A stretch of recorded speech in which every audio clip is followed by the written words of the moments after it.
مومنین کے دلوں میں ایک حرارت ہے۔ امام حسین علیہ السلام کی شہادت کے سبب مومنین کے دلوں میں ایک ایسی گرمی پائی جاتی ہے لا تبرد ابدا، جو کبھی ٹھنڈی نہیں پڑنے والی ہے۔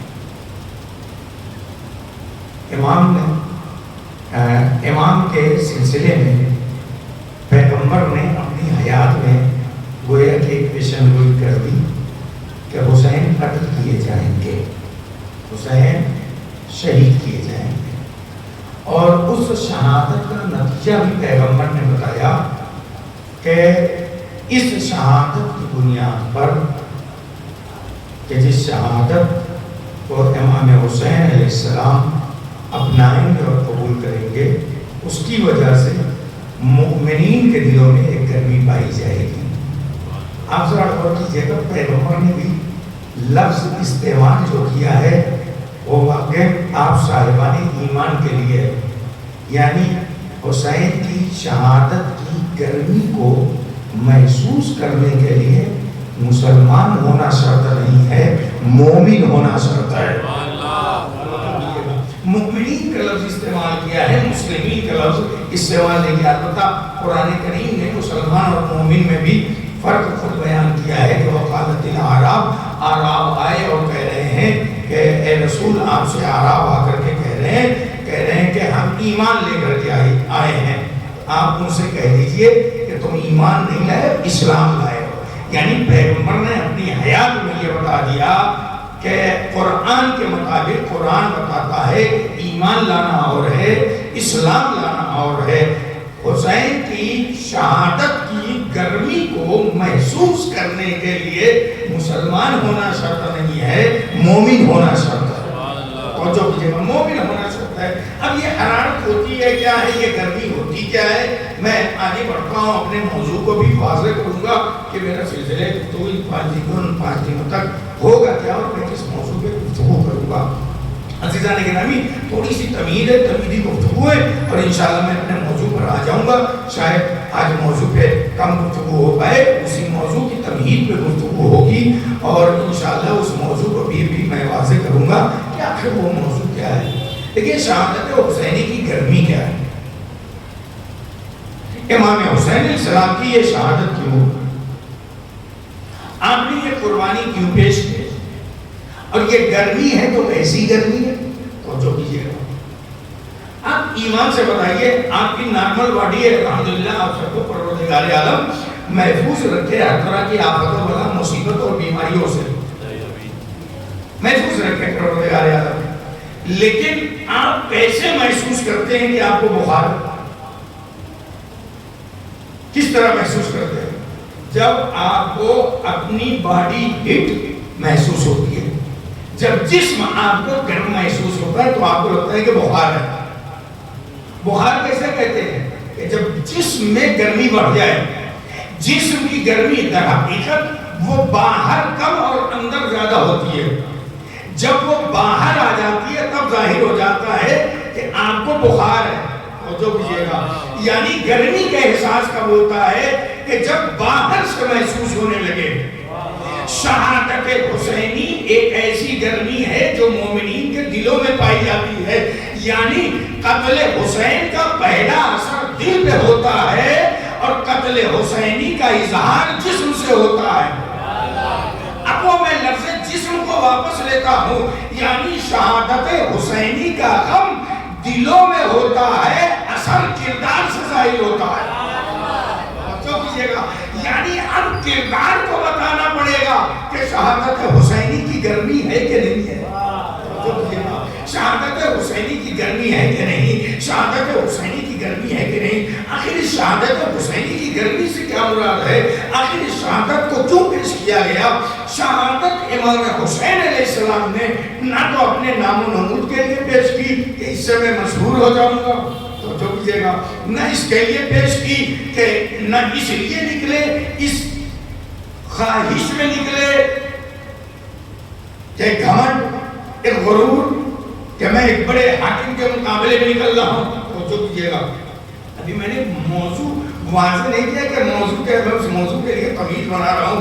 عزیزان گرامی آپ ذرا محسوس ہوں گے انشاءاللہ کچھ پیغامات میں کوشش یہ کرتا ہوں کہ مجلسوں کے ذریعے سے پیغامات آپ تک پہنچائے جائیں. کیوں؟ اس لیے کہ یہ مجلسیں ہیں کہ جو ہماری حیات ہے. انہی مجلسوں سے ہم زندہ ہیں, انہی مجلسوں سے ہماری پہچان ہے, انہی مجلسوں سے ہماری دنیا بھی سنورتی ہے, انہی مجلسوں سے ہماری آخرت بھی سنورتی ہے.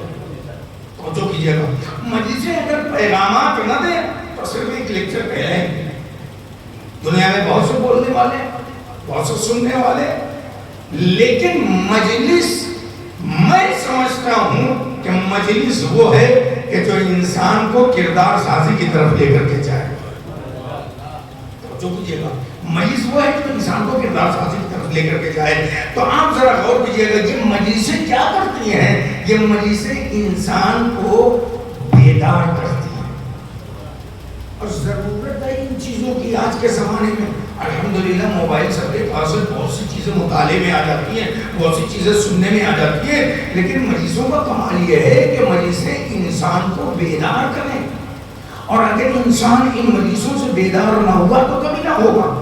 آپ ذرا غور کیجئے گا, امام حسین علیہ السلام جب نکلتے ہیں نہ تو کسی خواہش کی بنیاد پہ, نہ تو اقتدار کی لالچ میں, نہ تو تکبر میں, نہ غرور میں, گھمنڈ میں, کس لیے نکلے. عام طور سے جو امام کا قول بیان کیا جاتا ہے وہ وصیت ہے. کس سے وصیت ہے؟ جناب محمد حنفیہ سے. محمد حنفیہ کون ہے؟ امام حسین علیہ السلام کے چھوٹے بھائی ہیں. اگر آج کی دنیا کی نگاہ سے میں بتاؤں سوتیلے بھائی ہیں, لیکن کمال ہے خانوادہ آل محمد کا. توجہ چاہتا ہوں, خانوادہ آل محمد کا کمال یہ ہے مائیں الگ الگ ہو گئی لیکن بھائیوں میں کبھی فرق محسوس ہوا. اب یہاں پہ تاریخ نے کردار کشی کی ہے کس کی؟ جناب محمد حنفیہ کی. تاریخ نے کس طریقے سے رقم کیا ہے, کیا لکھا کہ جناب محمد حنفیہ وہ امام حسین علیہ السلام مدینہ چھوڑ کر کے نکل رہے تھے اور آپ انہیں روک رہے تھے, نہ جائیے مار دیے جائیں گے, نہ جائیے قتل کر دیے جائیں گے.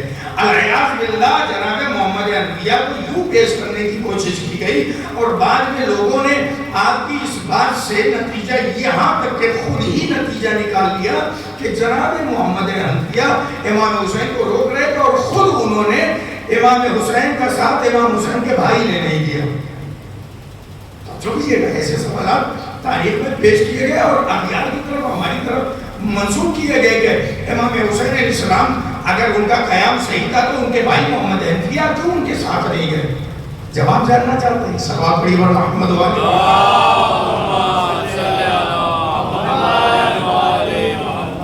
چند شخصیتیں تھیں کہ جنہیں مدینے میں رہنے دیا گیا, نہیں لے جایا گیا.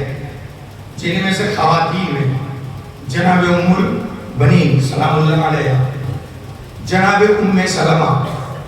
ام سلمہ ہے ام المومنین, ام البنین ہے مادر سرکار باب الحوائج. اہم ترین خواتین میں بیان کر رہا ہوں. مردوں میں اہم ترین اس خانوادے سے جناب عبداللہ, جناب زینب سلام اللہ علیہ کے شوہر, اور جناب محمد حنفیہ جو مولا کائنات کے بیٹے تھے. ان لوگوں کو لے کیوں نہیں جایا گیا؟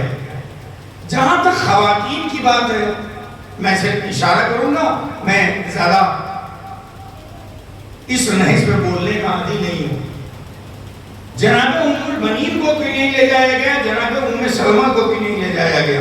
جہاں تک میں نے تاریخ پہ نظر دوڑائی اور بعد میں ہونے والے اشکالات پہ میں نے نظر دوڑائی تو میری نگاہ یہاں تک پہنچی. توجہ کیجیے, میری نگاہ یہاں تک پہنچی اس لیے شاید ان مخدرات عصمت کو, ان خواتین کو نہیں لے جایا گیا تاکہ آنے والے کل میں لوگ انگلیاں نہ اٹھائیں کہ کل کسی خاتون کے میدان میں آنے پہ آپ نے انگلیاں اٹھائی تھی کہ وہ میدان جنگ میں آ گئی تھی. دیکھو یہ بھی تو علی کی بیوی تھی, یہ بھی تو نبی کی بیوی تھی, یہ بھی میدان کربلا میں آ گئی. ایک صلوات پڑھیے پر محمد والے محمد.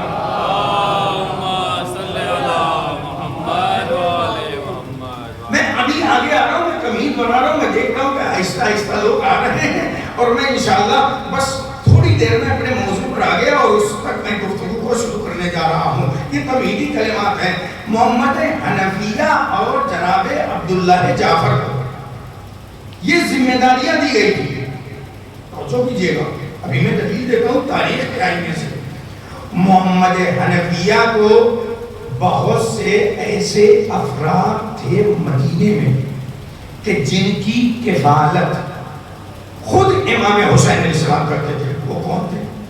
غریب, فقراء, یتیم, بیوہ. ان کی کفالت خود امام حسین علیہ السلام کرتے تھے. اس کا سبب 12 محرم کو امام حسین علیہ السلام کی شہادت کے بعد جب چوتھے امام زین العابدین علیہ السلام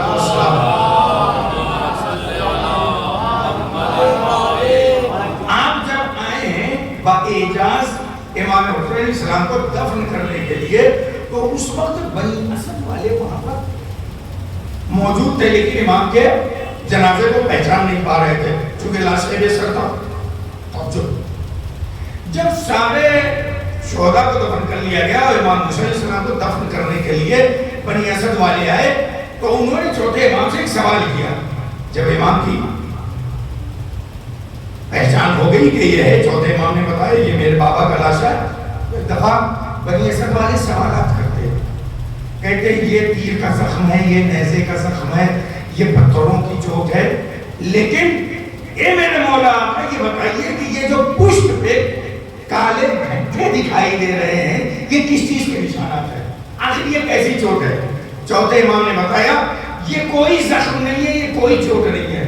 کہا پھر یہ کالے نشانات کیسے ہیں؟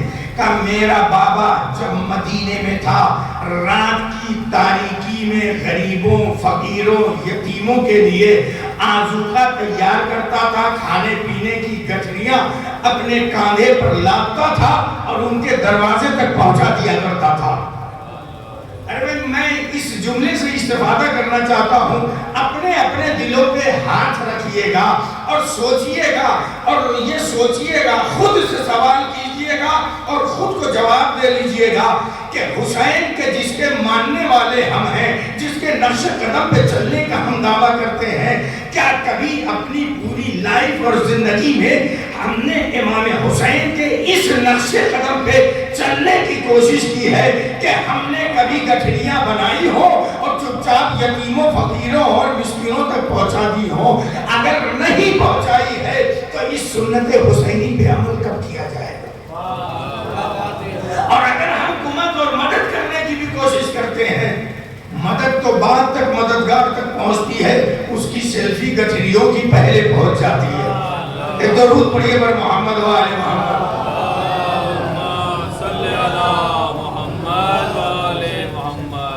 توجہ کیجئے گا.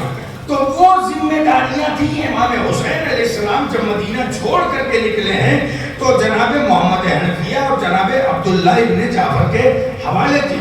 اور جناب عبداللہ ابن جعفر کے سلسلے میں بھی کہا جاتا ہے کہ انہوں نے ساتھ نہیں دیا اور امام حسین علیہ السلام کے ساتھ نہیں آئے. ان کی اپنی بھی مجبوریاں تھیں اور اس کے علاوہ ذمہ داریاں بھی تھیں. توجہ کیجئے گا, میں ابھی یہ مقدمات اور تمہیدیں آپ کے سامنے پیش کر رہا ہوں. ان کی بھی اپنی ذمہ داریاں تھیں.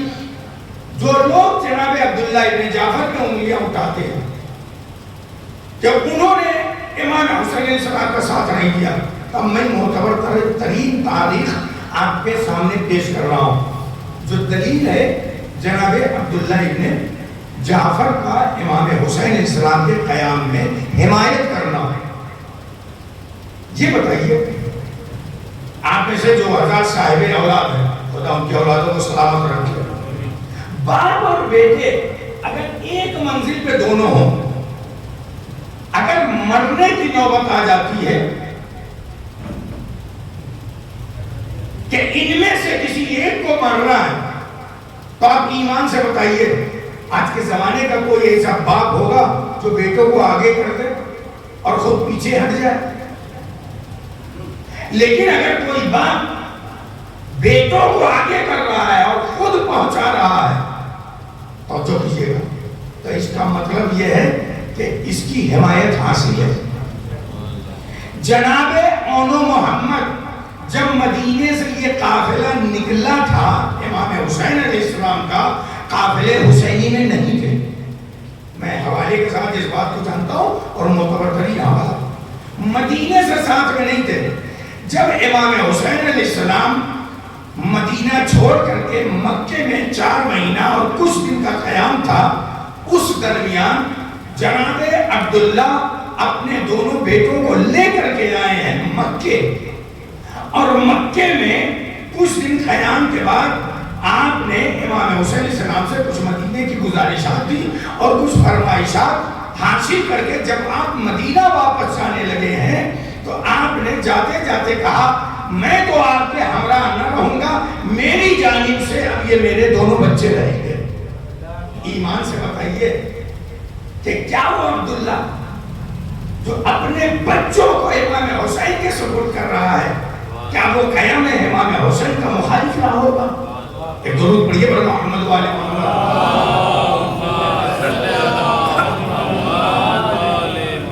اب میں اپنی منزل کی طرف آ رہا ہوں عزیزان گرامی، آپ ذرا غور کیجئے گا، یہ وہ شخصیات ہیں جنہیں تاریخ میں مجروح کرنے کی کوشش کی گئی ہے، کیوں؟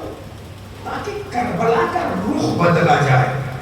توجہ کیجئے گا، ہم آج کے زمانے میں ایک میڈیا سے بہت پریشان ہے نا؟ وہ کہنے کی ضرورت نہیں کون سی میڈیا، اس میڈیا نے کوئی نیا کام نہیں کیا ہے۔ میری نگاہ میں میرے اپنے مختصر سے مطالعے کے مطابق وہ میڈیا نے نیا کام نہیں کیا ہے۔ انہوں نے شاید بنی امیہ کی تاریخ کا مطالعہ کیا ہے کہ شخصیات کو مجروح کیسے کیا جاتا ہے، توجہ کیجئے گا، حقیقت کو چھپایا کیسے جاتا ہے، حق کو چھپایا کیسے جاتا ہے۔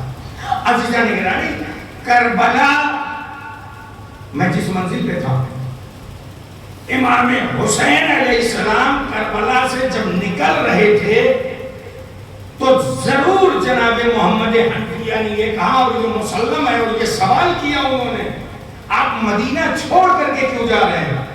تو ایک وصیت لکھی ہے امام حسین علیہ السلام نے، اس وصیت کا فقرہ بہت مشہور ہے۔ وہ فقرہ کون سا مشہور ہے؟ توجہ کیجئے گا، وہ فقرہ یہ مشہور ہے کہ امام نے اس میں لکھا انما خرجت لطلب الاصلاح فی امت جدی، میں نے خروج کیا، میں نکلا کیوں؟ اپنے جد کی امت کی اصلاح کے لیے۔ اس کے پہلے کا ایک فقرہ ہے کہ جو عام طور سے نہیں پڑھا جاتا، امام نے پہلے وہ فقرہ پڑھا ہے، وہ لکھا ہے، وہ تحریر کیا ہے۔ توجہ کیجئے گا، وہ تحریر کیا ہے؟ امام فرماتے ہیں انا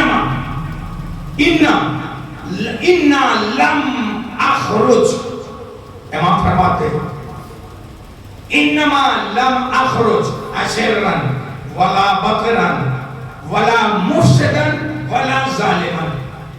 اس کے پہلے کہ امام حسین اپنے آپ کو یہ بیان کرے کہ میں کس لیے نکلا ہوں، امام نے پہلے نفی کی ہے کہ میں اس لیے نہیں نکلا ہوں۔ جو کیجئے گا، کاش کہ آپ اگر محسوس ہونا چاہیں تو میں آپ کو مثال دے دوں۔ امام حسین نے اپنی گفتگو کا آغاز کلمے کی طرح کیا ہے۔ جو کیجئے گا، ابھی بھی آپ نہیں پہنچے تو میں ذرا سی وضاحت کرتا ہوں۔ کلمہ کیا ہے؟ لا الہ الا اللہ۔ یہاں دو جملے ہیں، دو سینٹنس ہیں، پہلا ہے لا الہ، دوسرا ہے الا اللہ۔ لا الہ میں پہلے انکار کیا جاتا ہے، کس کا؟ کوئی خدا نہیں ہے۔ دوسرے سینٹنس میں، جملے میں کہا جاتا ہے الا اللہ، سوائے اللہ کے، یعنی اللہ اس وقت تک سمجھ میں آ نہیں سکتا جب تک کہ باطل خداؤں کو دلوں سے نکال نہ دیا جائے۔ توجہ کیجئے گا، جب تک باطل خداؤں دیا جائے اس وقت تک خدا سمجھ میں نہیں آ سکتا. بالکل اسی طرح سے امام حسین نے بات کی ہے کہ میرے قیام کا مقصد اس وقت تک نہیں سمجھ میں آ سکتا جب تک تم یہ نہیں سمجھ سکتے کہ میں نے یہ خروج کیوں نہیں کیا. توجہ کیجئے گا, میں کس لیے نہیں نکلا ہوں یہ بعد میں سمجھنا کہ میں اصلاح کے لیے نکلا ہوں, اور پہلے یہ سمجھو میں اس لیے نہیں نکلا ہوں, کس لیے نہیں نکلا ہوں. امام فرماتے ہیں انا لم اخرج, بے شک میں نہیں نکلا ہوں, کس لیے؟ اشرن, کسی شرارت کے لیے, بطرن, خودخواہی کے لیے, اقتدار کے لیے, توجہ کیجئے گا, حوث میں, ہوا و حوث میں, ولا مفسدن, کسی فساد اور فتنہ کے لیے نہیں نکلا ہوں, ولا ظالمن, میں ظلم کے لیے نہیں نکلا ہوں. یعنی امام کے قیام کا مقصد سمجھنے کے پہلے 4 چیزوں کو سمجھ لو, اشرن, ولا بطرن, ولا مفسدن, ولا ظالمن. یعنی پہلے نفی کرو کس چیز کی؟ خودخواہی کی, غرور کی, ظلم کی, فساد کی. یعنی جب تک تمہارے دلوں میں, امام یہ بتا رہے ہیں کہ اصلاح کیسے ممکن ہے, جب تک اپنے اندر سے غرور نہ نکل جائے, شرارتیں نہ نکل جائیں, خودخواہیاں نہ نکل جائیں, خود پسندیاں نہ نکل جائیں, جب تک فساد نہ نکل جائے, جب تک ظلم نہ نکل جائے, اس وقت تک اصلاح ناممکن ہے. اصلاح ناممکن ہے. امام فرماتے کیا ہے؟ ولا مفسدن ولا ظالمن, میں فساد کے لیے نہیں نکلا ہوں. کاش کہ میں سمجھا لے جاؤں. دیکھیے میں بالکل یقین رکھتا ہوں کہ آپ کے سمجھنے میں کوئی کمی نہیں ہے. میں اپنے علم کی اور اپنے بیان کی کمزوری سمجھتا ہوں کہ میں آپ کو سمجھا نہیں سکتا, لیکن آپ اشاروں اور کنایوں کو ضرور سمجھ سکتے ہیں. عزیزان گرامی, امام کا مقصد کیا ہے؟ میرے 1-2 سوال کا جواب دیں گے. میرا پہلا سوال یہ ہے, یہ بتائیے امام حسین کے چاہنے والوں کو کیا کہا جاتا ہے؟ فالوورز کو حسینی. اس میں 2 رائے تو نہیں ہے نا, 2 رائے نہیں ہے نا. ابھی ایمان سے سمجھئے گا, میں ایک پیغام دینا چاہتا ہوں یہاں سے امام کی اسی جملے سے. امام فرماتے ہیں نہ خود خواہی کے لیے نکلا ہوں, نہ اقتدار طلبی میں نکلا ہوں, نہ اپنے غرور و گھمنڈ میں نکلا ہوں, نہ فساد کرنے کے لیے نکلا ہوں, نہ تو ظلم کرنے کے لیے نکلا ہوں. امام پہلے نفی کر رہے ہیں کہ حسین نہ ظلم کو پسند کرتا ہے, نہ فساد کو پسند کرتا ہے, نہ خودخواہی اور غرور کو پسند کرتا ہے, نہ شرارتوں کو پسند کرتا ہے. توجہ کیجئے گا, اس کا مطلب حسین وہ ہے نہ ظلم پسند کرے, نہ فساد پسند کرے, جو غرور کو نہ پسند کرے, جو خودخواہی کو نہ پسند کرے, جو اقتدار طلبی کو نہ پسند کرے, اسے کہتے ہیں حسین. تب حسینی کو کیسا ہونا چاہیے؟ یعنی ایک حسینی کو کیسا ہونا چاہیے؟ کہ ایک حسینی کو ایسا ہونا چاہیے. کیسا ہونا چاہیے؟ اب جو بھی حسینی بننا چاہتا ہے پہلے غرور کو اپنے گھر پہ رکھ کے آئے, خودخواہی کو اپنے گھر پہ رکھ کے آئے. اب فتنہ و فساد اگر کوئی کرتا ہے اور ظلم کرتا ہے تو یاد رکھے فسادی ہونا ایک حسینی کی پہچان نہیں ہے, فتنہ کرنا ایک حسینی کی پہچان نہیں ہے, ظلم کرنا ایک حسینی کی پہچان نہیں. نعرہ حیدری, نعرہ خیبری, آواز بلند نعرہ سلوات. ایک حسینی کی یہ پہچان نہیں ہے. میں ابھی آہستہ آگے چل رہا ہوں, انشاءاللہ محسوس ہوں گے. میں نے کہا کہ آج کو مل شاید تمہید میں ہو جائے. عزیزان گرامی, اب یہ تمہید ذرا دیکھیے گا کہ یہ کربلا ہے. کربلا, توجہ, بڑی مشکل سے دلوں میں اترتی ہے. اس لیے کہ رسول نے فرمایا شہادت حسینی مومنین کے دلوں میں ایک گرمی ہے. شہادت حسینی کی وجہ سے مومنین کے دلوں میں گرمی پائی جاتی ہے جو کبھی ٹھنڈی نہیں پڑنے والی. یعنی حسینی بننے کے لیے پہلے مومن بننا پڑے گا. جو کیجئے گا, ایک حسینی بننے کے لیے پہلے مومن بننا پڑے گا. مومن کیسے بنا جاتا ہے؟ ایک درود پڑھیے پر محمد والے.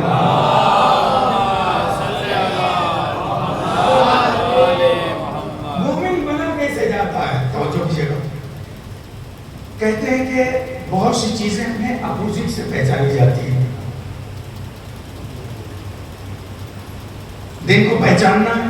دن کا اپوزٹ کیا ہے؟ رات. کالے کا اپوزٹ سفید. اسے اپوزٹ کہتے ہیں نا. مومن کو اگر پہچاننا ہے تو منافق کو پہچان لو. توجہ کیجیے گا. اس لیے کہ مومن کا اپوزٹ منافق ہے.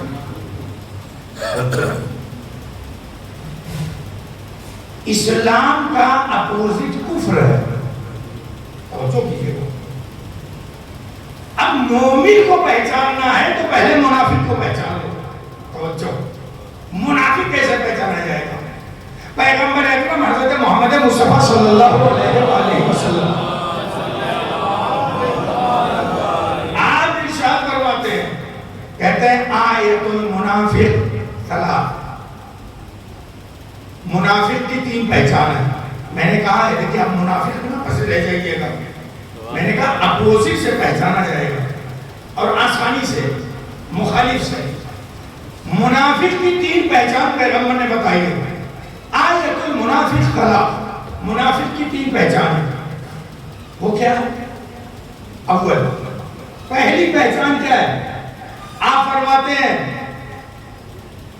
اذا حدث کذبا. منافق کی پہلی پہچان یہ ہے کہ جب وہ گفتگو کرتا ہے تو اپنی بات میں جھوٹ کو شامل کرتا ہے. منافق جھوٹ بولتا ہے. اللہ نہ کرے ہمارے درمیان کوئی مخالف ہو. ایک صلوات پڑھی پر محمد والے.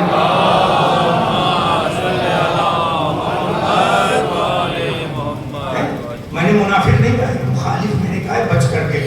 توجہ کیجیے گا. آیت المنافق ثلاث. محسوس ہو کے نتیجے پہ منافق کی 3 پہچان ہے. جب بات کرتا ہے تو جھوٹ بولتا ہے. اذا حدث کذبا. جب وہ گفتگو کرتا ہے تو گفتگو میں جھوٹ شامل کرتا ہے. اذا وعد اخلف. جب کوئی وعدہ کرتا ہے تو وعدے کی مخالفت ضرور کرتا ہے, وعدہ خلافی ضرور کرتا ہے. اذا اؤتمن خان. جب اسے کوئی امانت دی جاتی ہے, امانت میں خیانت کرتا ہے. اب سمجھئے کہ مومن کسے کہتے ہیں. توجہ, یہ اسی کے اپوزٹ چاہیے. پیغمبر نے منافق کی پہچان بتائی. جو جھوٹ بولتا ہو, جو وعدہ خلافی کرتا ہو, جو امانت میں خیانت کرتا ہو, اسے کہا جاتا ہے منافق. تو مومن کسے کہا جائے گا؟ جو کبھی جھوٹ نہ بولے, جو ہمیشہ سچ کا سہارا لے, اسے مومن کہا جائے گا. جو کبھی وعدہ خلافی نہ کرے, اسے مومن کہا جائے گا. جو امانت میں خیانت نہ کرے, اسے مومن کہا جائے گا. توجہ کیجئے گا. اب اسی پیغمبر کی حدیث کو, جو کہ صحیح مسلم میں بھی لکھی ہے, صحیح بخاری میں بھی لکھی ہے, مسند احمد ابن حنبل میں بھی لکھی ہے, صحیح ترمذی میں بھی لکھی ہے, ان صحیح ساری غیر صحیح کتابوں میں لکھی ہوئی ہے حدیث. لکھی ہوئی کہ منافق کی پہچان پیغمبر نے بتایا کہ بات میں وہ جھوٹ بولتا ہو, بات میں وہ جھوٹ بولتا ہو, بات میں وہ جھوٹ بولتا ہو تو ہے منافق. توجہ کیجئے گا. اور جو کائنات کے قرآن کے بتائے ہوئے سچوں سے جھوٹ بولے, وہ منافق نہیں ہوگا, وہ رئیس المنافق ہوگا. میں نے ایک تاریخ آپ کے سامنے پیش کی. سیدہ نے کیا کہا؟ میرا حق مجھے دے دے. کیا جھوٹ بولا کہ نبی نے کہا ہے, نہ ہم وارث بنتے ہیں نہ بناتے ہیں. بھائی منافق کو پہچانیے. توجہ کیجئے گا. جو بات میں جھوٹ بولے وہ ہے منافق. اذا وعد اخلف. جو وعدہ کرے, وعدے کی مخالفت کرے, وہ ہے منافق. آخر یہ پیغمبر سے وعدہ تھا کہ نہیں تھا؟ کیا وعدہ؟ یا نبی اللہ, آپ پہ ہم جان دے دیں گے, اپنی جانیں قربان کر دیں گے. اور نبی کے ساتھ میدان میں گئے, نبی کو چھوڑ کر کے بھاگے. ایک درود پڑھیے پر محمد والے.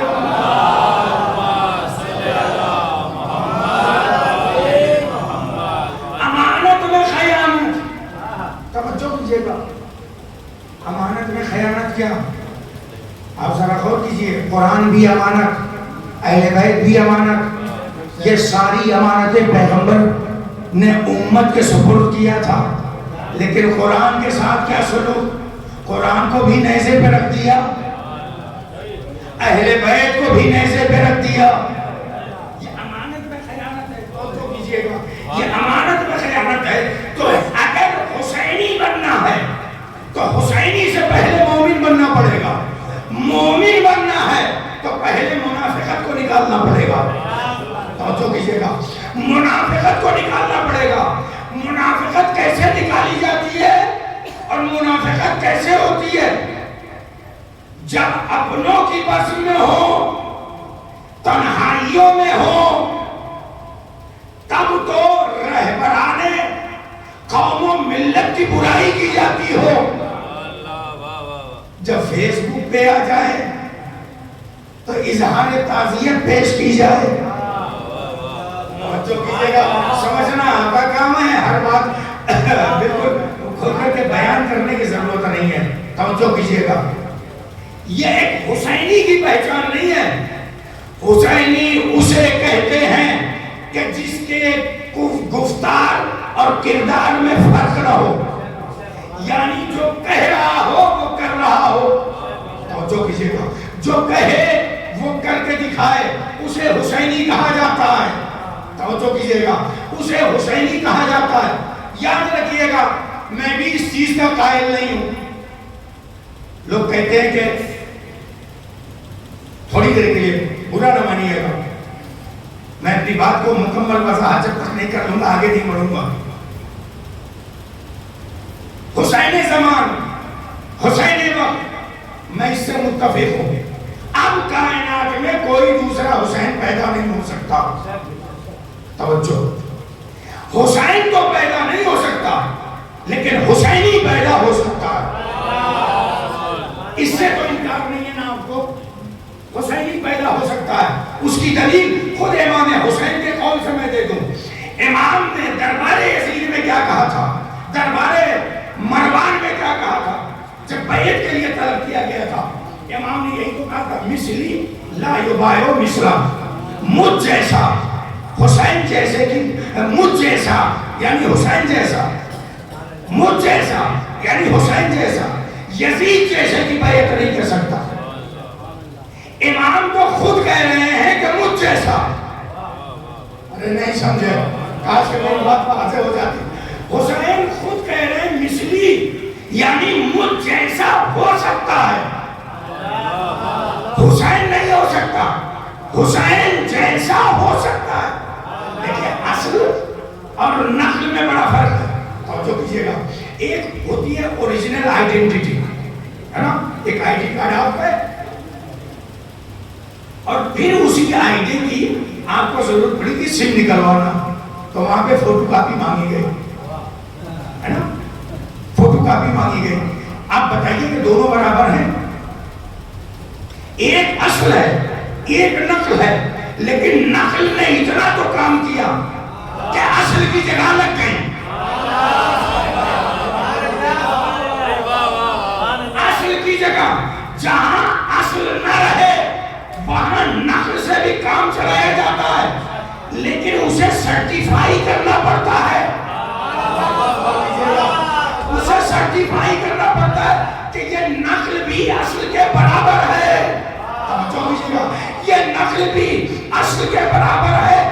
ہم یہی تو کہتے ہیں ہمارے مراجع حسین نہیں ہیں لیکن حسین جیسے ہیں۔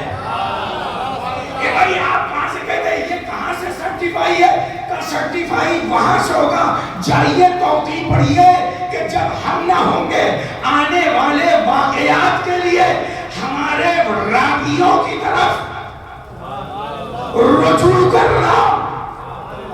جو کیجئے گا، وہ لازم ہے تم پر کہ تم ان کی تقلید کرو، لیکن شرط یہ ہے کہ وہ ہوا و ہوس کی جانب نہ جاتے ہوں، اپنی خواہشات پر نہ مر مٹتے ہوں۔ جہاں خواہشات ہوتی ہیں وہاں محل بنائے جاتے ہیں، وہاں بنکر بنائے جاتے ہیں، وہاں جان بچائی جاتی ہے۔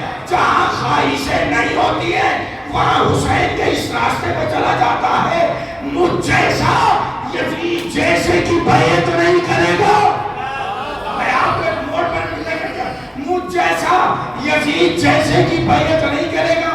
آپ نے ایک چیز دیکھی ہوگی پچھلے ہفتے کہ جو ہر جگہ دکھائی گئی، رہبر شہید کا کٹا ہوا ہاتھ بلند، اس پہ نگینے پہ لکھا ہوا ہے اِنَّا رَبِّيَ مَعِي، میرا پروردگار میرے ساتھ ہے، میرا پروردگار میرے ساتھ ہے، میرا پروردگار میرے ساتھ ہے.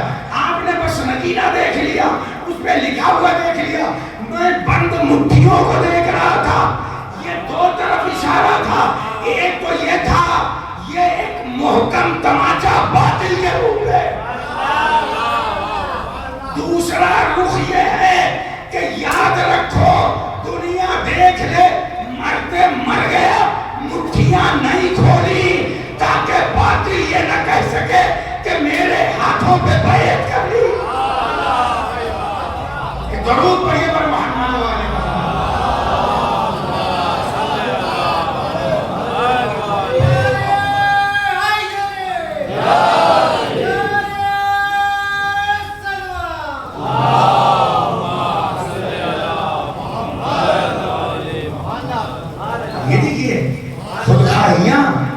انسان کا غرور، اقتدار طلبی.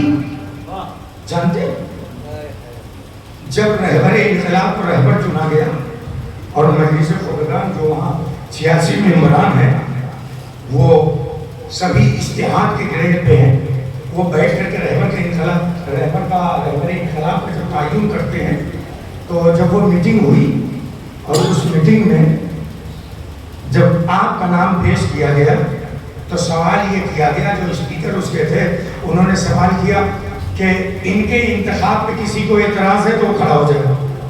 کوئی نہیں کھڑا ہوا، صرف رہبر انقلاب کھڑے ہوئے، کہا مجھے اعتراض ہے. جو کیجئے گا، آج کے زمانے میں کوئی ہے کہ کسی ملک کا سب سے بڑا عہدہ مل رہا ہو تو پیچھے ہٹ جائے؟ یہ کیا ہے؟ یہ دلیل تھی کہ خودخواہی اور اقتدار طلبی ہے. جب یہ ذمہ داری ملی، اور سب سے بڑی چیز آپ نے دیکھیے، حسین بنا کیسے جاتا ہے. جہاں قوم کی ذمہ داری ہوتی ہے نا، وہاں اب میں ہندی کا لفظ ذرا استعمال کروں گا، عربی کا جملہ شاید ہمارے بچوں تک نہ پہنچ پائے، وہ اردو میں کہا رہا بہت ہے، اسے ہلکا کرنا پڑے گا. ہمارے اقتدار حکومت طلبی میں پریوار واد شامل ہو جاتا ہے، اقربا پروری شامل ہو جاتی ہے. آج تک کسی کو نہیں ڈھنگ سے پتا تھا کتنے بیٹے ہیں، کیا کرتے ہیں، کہاں ہیں. سب یہی سمجھتے تھے کہ سب کے بڑے بڑے مکان، سب کے نام، کروڑوں زمین. 5 سال کا ودھایک جس کی 500 آمدنی نہیں ہوتی 5 کروڑ کا مالک ہو جاتا ہے. جو کسی کو چھوڑ دیجئے، ایک وارڈ کا ممبر ہو جاتا ہے آدمی. اس وارڈ کے ممبر کو دیکھ لیے کہاں سے کہاں پہنچ جاتا ہے. معمولی سی اقتدار طلبی آئی. اچھا کمال تو یہ ہے کہ چلیے کچھ لوگ کسی منزل تک پہنچ کر کے کچھ عہدہ پا گئے، لیکن کچھ لوگ تو ایسے ہوتے ہیں خالی بڑے بڑے نیتاؤں کے ساتھ سیلفی لے کر کے نیتا ہو جاتے ہیں. اسی میں بہت خوش ہوتے ہیں کہ ہم بہت بڑے نیتا ہیں. توجہ کیجیے گا، وہ سیاست کسی کام کی نہیں جس سیاست کا رابطہ علوی اور حسینی سیاست سے نہ ہو. ہم نے کربلا کو نہیں پہچانا ہے، ہم نے حسین کو نہیں پہچانا ہے. کربلا کو اگر ہم پہچانتے نا تو پھر یہ مشکل نہ ہوتی. جیسے ہی کربلا کا لفظ آتا ہے ہمارے ذہنوں میں ایک نقشہ ابھر کر کے آتا، 2 حرم اس کے بیچ میں وہ جگہ بین الحرمین اور ایک خاکہ، ہم کربلا اسی کو سمجھتے ہیں. یاد رکھیے گا، دنیا میں بہت سے ملک ہیں، بہت سی آبادیاں ہیں، بہت سے شہر ہیں. جیسے ہی میں بھوپال میں آیا، ہائی وے پہ گیا، دیکھا ایک میونسپلٹی کا بورڈ لگا ہوا ہے. کیا لگا ہوا ہے کہ آپ کا اس شہر میں سواگت ہے. ہم آگے نکل گئے 100-150 کلومیٹر، پتہ چلا کہ آپ ہمارے یہاں پدھارے، آپ کا بہت شکریہ. اب آپ شامل آ رہے ہیں اندور میں. آپ کا اندور میں سواگت ہے. توجہ. جیسے جیسے آگے بڑھتا رہا ویسے ہی ویسے ایک بورڈ ملتا رہا. وہ بورڈ کس چیز کی علامت تھا؟ بورڈ وہ علامت کس چیز کی تھا؟ ایک شہر آیا, اب اس کی حد ختم ہو گئی. دوسرا شہر آیا, اس کی حد ختم ہو گئی. تیسرا شہر آیا, اس کی حد ختم ہو گئی. یاد رکھیے گا, کربلا کو دنیا کے شہروں کی طرح شہر نہ سمجھیے گا. دنیا کے شہروں میں اور کربلا میں فرق یہی ہے, دنیا کے شہر ایک حد میں محدود ہیں, کربلا جو حدوں سے باہر نکل جائے. کربلا جو حدود سے باہر نکل جائے, وہ حدود کیا ہے؟ کربلا دلوں میں بسنے والی کو کہتے ہیں. اس لیے کہ پیغمبر نے کہا, کیا کہا؟ تو اب کربلا ہے کس لیے؟ واقعی کربلا ہوا اور اس کے ہونے کے بعد کیا ہماری ذمہ داریاں یہی بنتی ہیں کہ ہم واقعی کربلا کے بعد صرف مسائل پڑھیں, رو لیں اور بات ختم ہو جائے؟ نہیں. میں اپنے موضوع کو واضح کرنے جا رہا ہوں. سنیے گا, کربلا وہ ہے کہ جو دل میں اتر جائے تو ایک حرارت کا احساس دے. اس حرارت کو کہا جاتا ہے انقلاب. اس حرارت کو کیا کہا جاتا ہے؟ انقلاب. انقلاب یعنی تبدیلی. انقلاب یعنی تبدیلی. یاد رکھیے گا, کربلا ایک انقلاب ہے اور اس انقلاب کی بنیاد رکھی ہے امام حسین علیہ السلام نے. توجہ, کربلا ایک انقلاب ہے, بدلنے کی جگہ ہے جہاں سے انسان اپنے آپ کو بدل دے. بدلنے کا کیا مطلب؟ روز نیا نیا کپڑا بدلے, روز نئی نئی گاڑی بدلے, روز نئے نئے مکانات خریدے. نہیں, کربلا ایک انقلاب ہے. اس انقلاب کا تعلق نہ گاڑیوں سے, نہ دولت سے, نہ شہرت سے, نہ کپڑے سے. توجہ کیجیے گا, کربلا انقلاب ہے کردار کو تبدیل کرنے کا. توجہ, کربلا انقلاب ہے کردار کو تبدیل کرنے کا. اس لیے کہ اگر ہم کربلا کو نہ سمجھے, یاد رکھیے گا, اکثر خطیبوں سے سنا ہوگا, مجھ سے بھی سن لیجئے, کربلا نام ہے کردار کو بدلنے کا. کردار کیسا؟ اپنے کردار کو حسینی کردار سے ملا دو. اکثر خطیبوں سے آپ نے سنا ہوگا کہ کربلا ہوئی تھی غدیر کو بچانے کے لیے. حقیقت ہے, حقیقت ہے, اس سے کوئی انکار نہیں ہے. کربلا ہوئی تھی غدیر کو بچانے کے لیے. اور یاد رکھیے گا, یہ مجلسیں جو ہے نا, یہ ہے درسگاہ. یہ ہے درسگاہ. اس درسگاہ میں سکھایا کیا جاتا ہے. ہر کالج, ہر اسکول میں کچھ سبجیکٹس ہوتے ہیں. میں بہت قریب لے کر کے جا رہا ہوں, آج کی گفتگو کو ختم کرنے کے قریب لے کر کے جا رہا ہوں. آج میں موضوع کی وضاحت کر رہا ہوں. میں نے بتایا تھا پہلے دن موضوع کی وضاحت ہو جائے. ایک صلوات پڑھیے محمد والے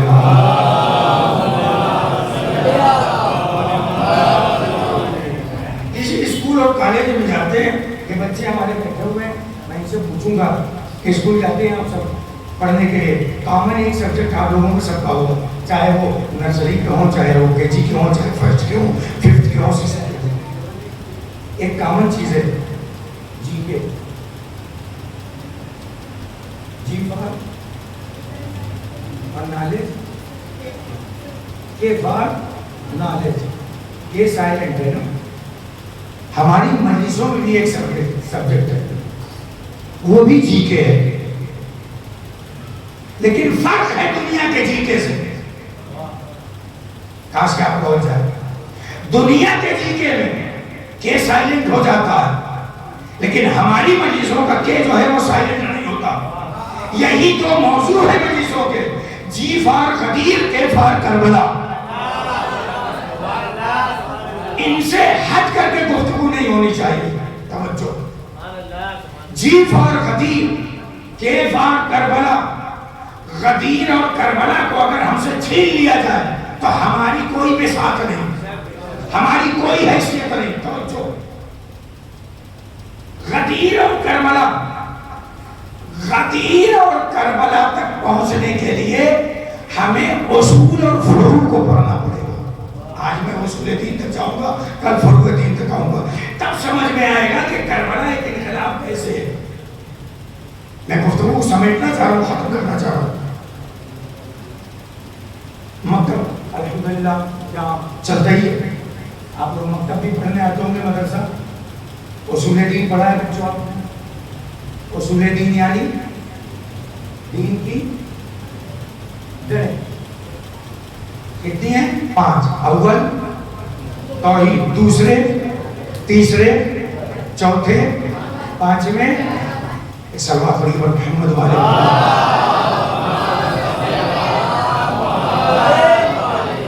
خدا سلامت رکھے ان بچوں کو, ان کے والدین کو, اور ان کو تعلیم دینے والوں کو. ہماری قوم اس چیز سے غائب ہو رہی ہے. سب انگلش میڈیم میں بھاگے جا رہے ہیں, کسی کو بھی فرصت نہیں کہ بچوں کو دین سکھایا جائے. اچھا, بچوں کو دین سکھانے کی ذمہ داری بھی ڈال دی جاتی ہے کہ مولانا حضرات پہ ہے. نہیں, دین سکھانے کی پہلی ذمہ داری والدین کی ہے. اگر خود نہیں سکھا سکتے تو کوئی سکھانے والا رکھنا چاہیے. یاد رکھیے گا, امت مسلمہ کا کربلا میں جو محاذ ہے نا, 2 محاذ ہے, اس میں ایک جنگ یہ بھی تھی کہ اصول دین پہ جنگ تھی. میں نے کہا کہ غدیر اور کربلا سے ہٹنا نہیں ہے. کربلا ایک انقلاب ہے, توجہ, اس انقلاب سے سیکھیے گا. آخری بات آج کی میں عرض کر رہا ہوں, فضائل میں محسوس ہوئیے گا. اصول دین کی یہ جنگ تھی کربلا میں. اصول دین کی کیسی؟ آپ امت مسلمہ سے جا کر کے پوچھیے اصول دین کتنے ہیں. ہمارے بچوں نے بھی بتایا اصول دین کتنے ہیں. امت مسلمہ کے ہاں, تمام مسلمانوں کے ہاں اصول دین 3 ہیں. کون سے؟ اول توحید, دوسرے نبوت, تیسرے قیامت. آخر تک اگر جملہ سننا چاہتے ہیں دعائیں دے دیجیے گا. یعنی مسلمانوں میں جو بھی جھگڑا ہے وہ 3 اور 5 کا ہے. جو بھی ہے جھگڑا وہ 3 اور 5 کا ہے. اصول دین کی میں بات کر رہا ہوں, آپ جو سمجھنا چاہیں وہ سمجھیے, میں آپ کی سمجھ کا ذمہ دار نہیں ہوں. اصول دین میں 3 اور 5 کا, اور اسی 3-5 نے دین پر راز کر دیا. توجہ, کربلا میں بھی اصول دین کی جنگ تھی. سنیے, وہاں کیا ہے؟ امت مسلمہ میں توحید ہے, عدل نہیں ہے. نبوت ہے, امامت نہیں ہے. بچی کیا؟ قیامت. نتیجہ دیکھیے گا اس 3-5 کا کیا ہوا. توحید کو عدل سے الگ کیا گیا. توحید کو عدل سے الگ کیا گیا. نتیجہ کیا ہوا؟ یاد رکھیے گا, جب بھی عدالت کو توحید سے ہٹا دیا جائے گا, عدالت کی بات کیا ہے؟ نبوت. جب بھی توحید کے بعد عدالت کو ہٹا دیا جائے گا, نبی نہیں سمجھ میں آئے گا, اپنے جیسا سمجھ میں آئے گا.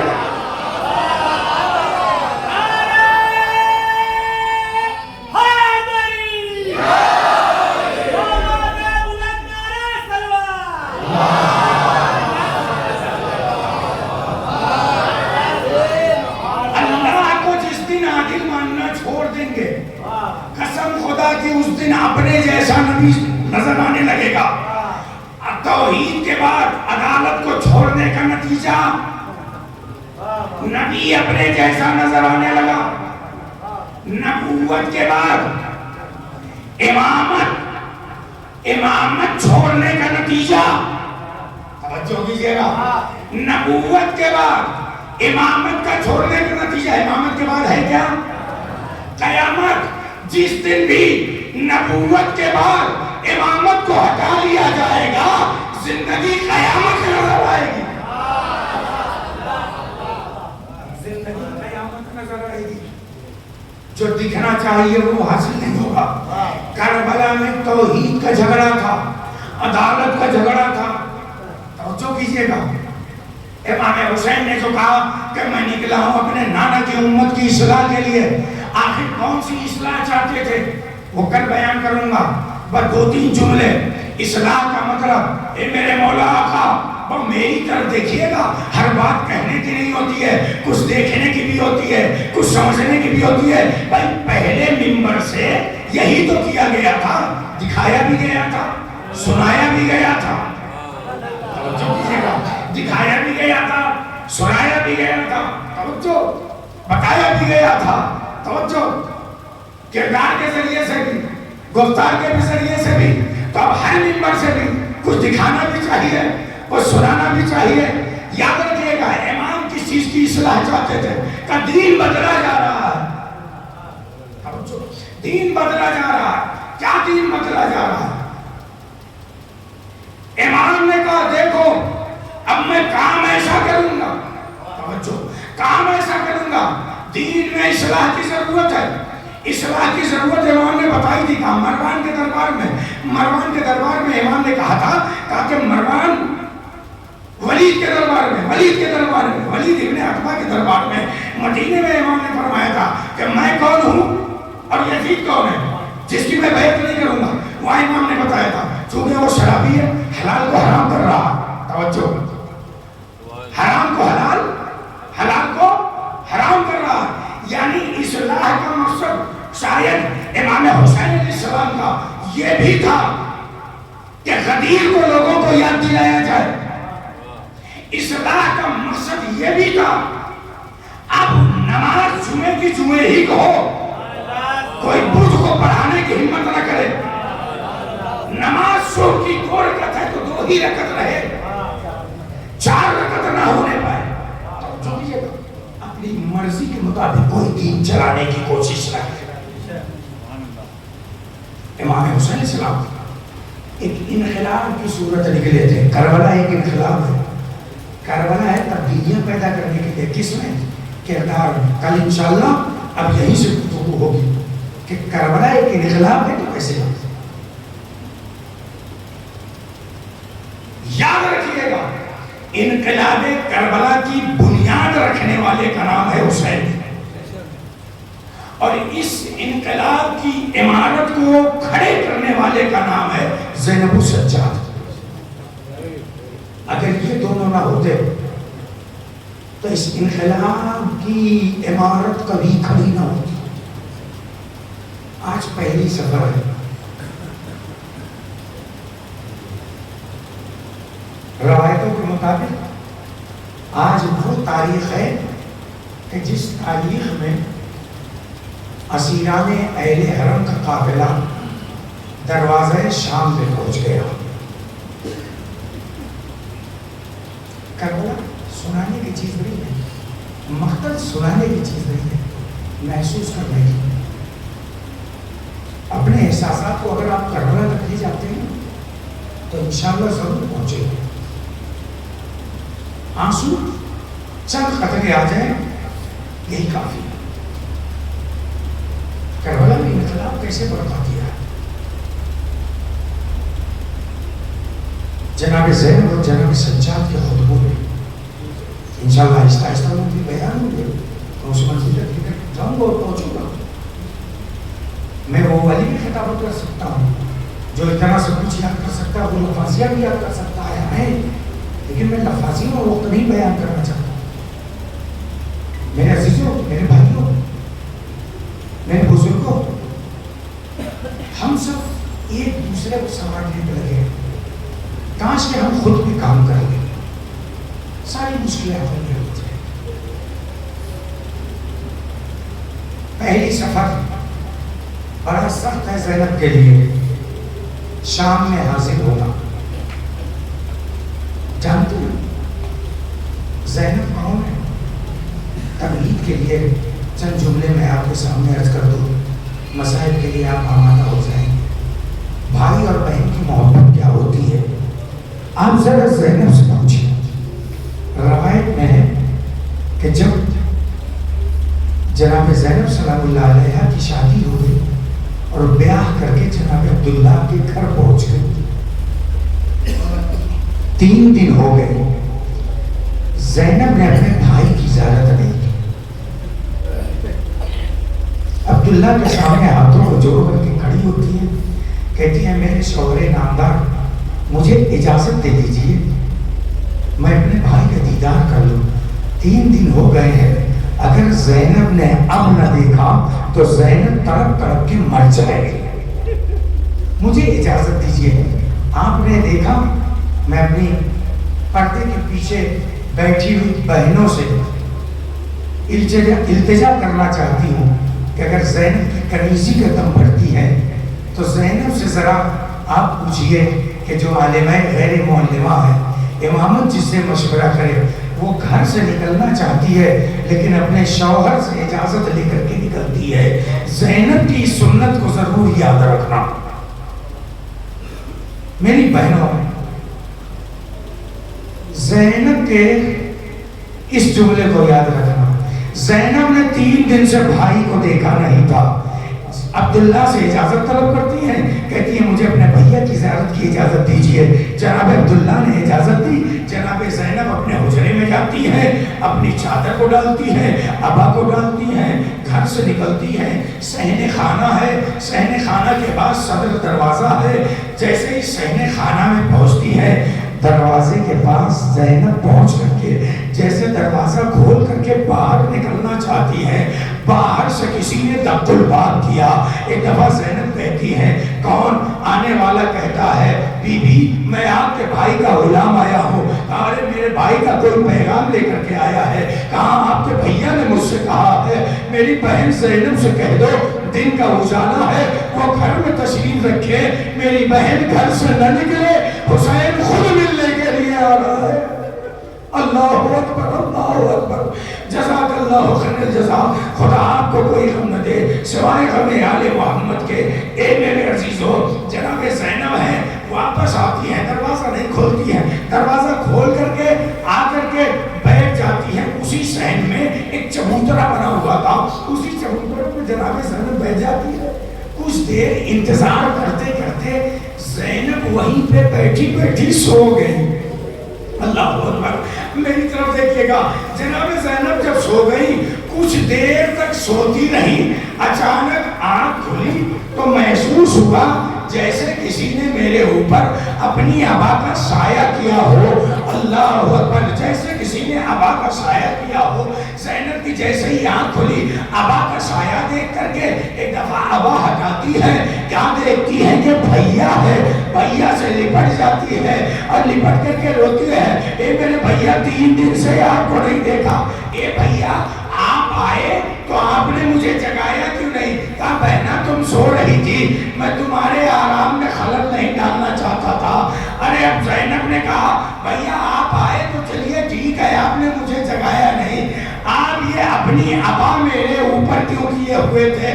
کہا بہن جہاں تم بیٹھ کے سو رہی تھی تمہارے اوپر دھوپ آ رہی تھی، مجھ حسین سے یہ دیکھا نہ گیا کہ میری بہن دھوپ میں پڑی رہے.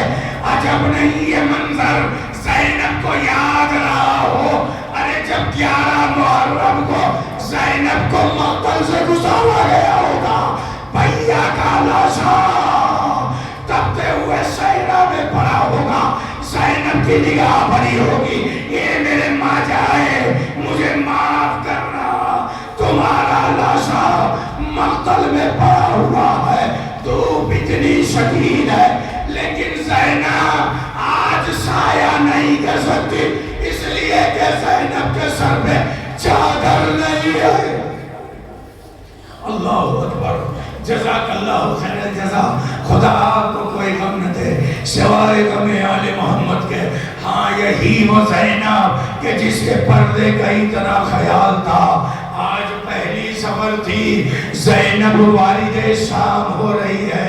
ارے شام میں جانے کا مطلب 7 دروازوں سے گزارا گیا، ہر دروازے کو سجایا گیا، ہر دروازے کو سجایا گیا اور عالم یہ تھا کہ چاروں طرف تماشائی تھے. ارے سب کسی کے ہاتھ میں پتھر تھا، کسی کے اپنے ہاتھ میں خورمے تھے، ارے سب ڈالتے جاتے تھے، پھینکتے جاتے تھے۔ ارے سید سجاد سے جب کسی نے پوچھا، آخری جملہ ختم مجلس و دعا، جب سید سجاد سے پوچھا گیا، اے میرے مولا، اے میرے آقا، آپ ذرا یہ بتائیے آپ پر سب سے زیادہ مصیبت کہاں ڈھائی گئی؟ سید سجاد نے کہا الشام، الشام، الشام۔ آئیے 3 بار شام چکا، آئے وہ بازار شام جہاں ہماری ماں اور بہنوں کو بے مغرب و چادر لایا گیا۔ آئے دربار شام جہاں ساز و کرسی نشین ہماری ماں بہن اور بھوپیاں۔ آئے زندان شام جہاں دن کی دھوپ رات کی ہوش، سکینہ کا اس دنیا سے گزر جانا سید سجاد کے لیے سخت ہے۔ الا لعنت اللہ سيعلم الذين ظلموا بارے اللہ ہماری اس مختصر سی عبادت قبول فرما۔ بارے اللہ تمام حاضرین کی دلی حاجات کو پوری فرما۔ بارے اللہ بے روزگاروں کو روزگار عطا فرما، جو صاحب رزق و روزی ہیں ان کے رزق و روزی میں برکت عنایت فرما۔ خدایا تمام بیماروں کو شفا کامل و عاجل عنایت فرما۔ خدایا بے اولادوں کو اولاد عطا فرما۔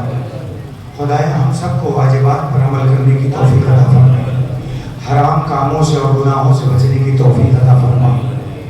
خدایا دنیا میں جہاں جہاں بھی مومنین ہیں، محبان اہل بیت ہیں، شیعان اہل بیت ہیں، خصوصاً مومنین ایران، عراق، لبنان، یمن اور تمام حاضرین کی جان، مال، عزت، آبرو کی حفاظت فرما۔ بارے اللہ ہمارے مراجع کرام، علماء کرام کا سایہ ہمارے سر پر باقی رکھ۔ خدایا خدایا خدایا زمانے کے امام کے ظہور میں تعجیل فرما، ہم سب کو ان کے اعمال و انصار میں شمار فرما۔ وتقبل منا انک انت السمیع العلیم برحمتک یا ارحم الراحمین۔ ماتم حسین۔